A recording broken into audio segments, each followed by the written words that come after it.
Hi everybody, this is Mike Brown of Spyker Customer Service. Today we're going to put together a Spyker R28 brand new push tow roller. Very easy to convert from a push roller to a tow roller. Very easy to assemble, and we'll be happy to show it to you in the next few minutes. Pretty much when you open the box up, you're going to see everything labeled out and organized very well for the customer. All right, one thing that I missed, and I worked here with Spyker, is this little part that was left in the tool display, if you will. It was sitting right there. I didn't seem to look around at all, and I missed it. I almost threw it away. You need this to help convert it from a push to a tow roller. So make sure you check, like I should have, everything is off of that cardboard before you start assembling your unit. Yeah, for this job you're going to need just multiple little wrenches, open-in, close-in wrenches or sockets, deep sockets. I have a 1/2 inch, 7/16, a 5/16, 9/16, and a 1/4 inch. That's a 9/16 there. That has the center out for easier on the bigger bolts.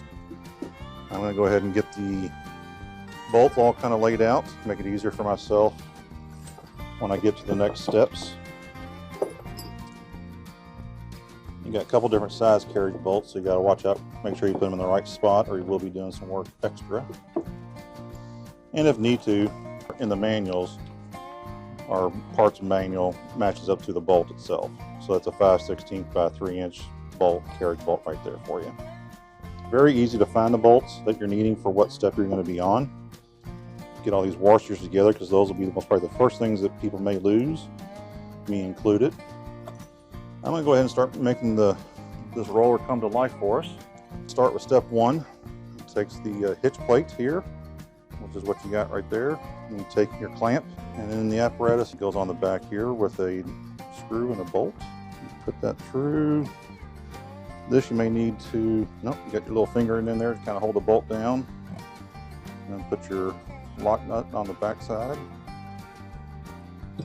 On this one here, we have a small, very small nut that we need to tighten up.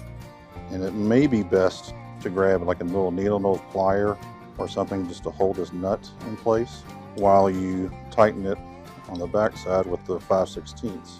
This will probably be the hardest part of the whole assembly of this unit, but probably one of the most important pieces, because it allows you to switch from a tow roller to a push roller in a matter of seconds. And you want to get that nice and tight, because you don't want that moving on you when you're trying to switch from push to tow or vice versa. You want a nice tight fit where it's nice and straight there with the piece. And then we will move on to putting the arms together. Drop the roller on the floor just for a moment. Very light, easy to maneuver. And now I should be ready to go. So these arms we'll want to lay out, making I would say a Y to where the roller sits in the middle. You take a 3-inch bolt here, you put a washer on one side, you need that spacer on the back piece by the start of the first bend. You slide that through, put another washer on the other side, put your nut there, get that one going. And you do the same thing with the other side, but no spacer. And I would just leave them kind of hand tight right now. I like doing that just so I know that everything's going to fit when we get to the point where we need to put everything together. That way you know you can adjust if you need be. I'm going to grab the roller back. And my third step, so this lays on top. You want these two nuts here to go on either side of your last nut on the handles. So you're making like a sandwich. Put those over there. 25, you use the same size nut you did on the first step here. All right, after you've got these where you need to, you got the clevis, you got the center bolt running between the two screws on the clevis. You can go ahead and tighten this whole area up. I'm going to take the 1/2 inch and just go ahead and tighten all these nuts up. You just want to get them nice and snug. I wouldn't go too far over them because you may distort something else down the road. And what you do next is you take the arm brackets, the tow bars, and you line them up with the bearing housing that you have here now. So bearing, I love the bearing setup on this roller. One, it has a sealed bearing, but yet you can still grease it if you wish. It's on the back side here. There's a little grease zerk right there. You can grease it maybe once a year. If you use a lot, keep it clean. It's always good. But basically, it's just putting up little bolts in the washer and tighten the puppy up again. And the grease fitting, just put a little cap back on. You don't want to get any dirt down in there, sand. So if you're doing ball fields, make sure your grease fittings are covered. And I just go ahead and tighten these guys down all the way. I'm gonna get a good, nice, tight fit on all these sockets and bolts. Make sure you do it to both sides, tighten the bolts up. After this step, I think we can go ahead and put the scraper bar on. And the scraper bar basically keeps your roller clean of any massive buildup. Definitely build on this side, so you have Spyker represented out front and underneath the tow bars. So you need your U-shaped bolts, 2 of them, and 2 washers and 2 nuts. So you got your little washers there. You'll need 4 of those, and 2 little nuts to go on them. Kind of raise it up. Now this is going to be your own personal preference of how close you're going to want this with the roller itself.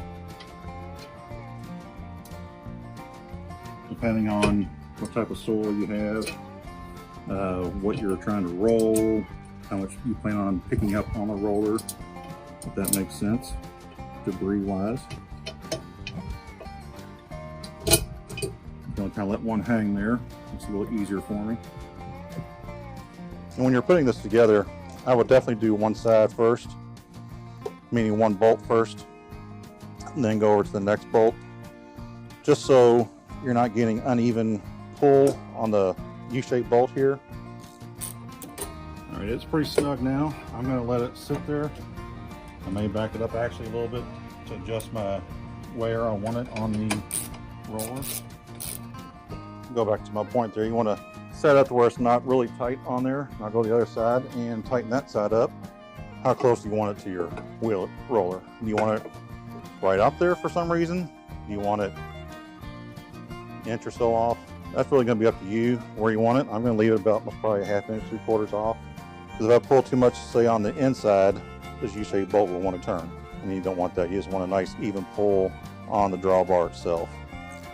I'm going to go and switch to the inside one and torque that one down a little bit.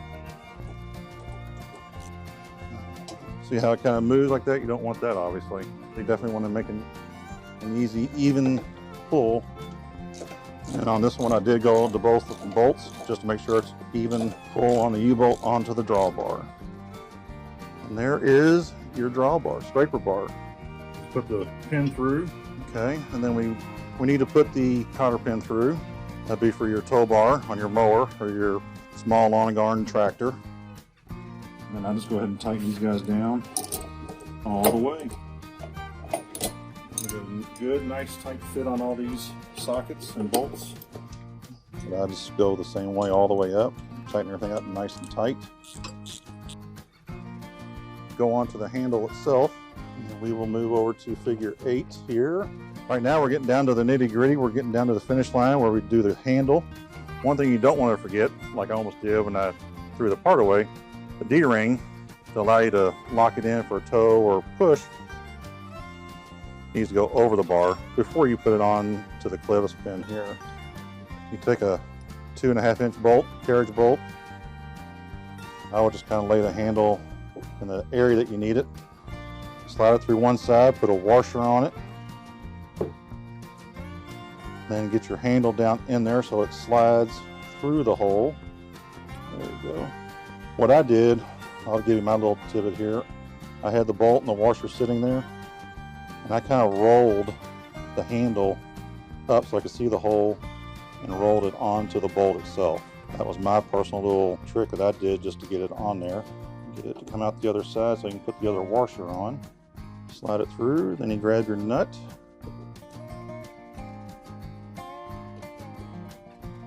tighten her down.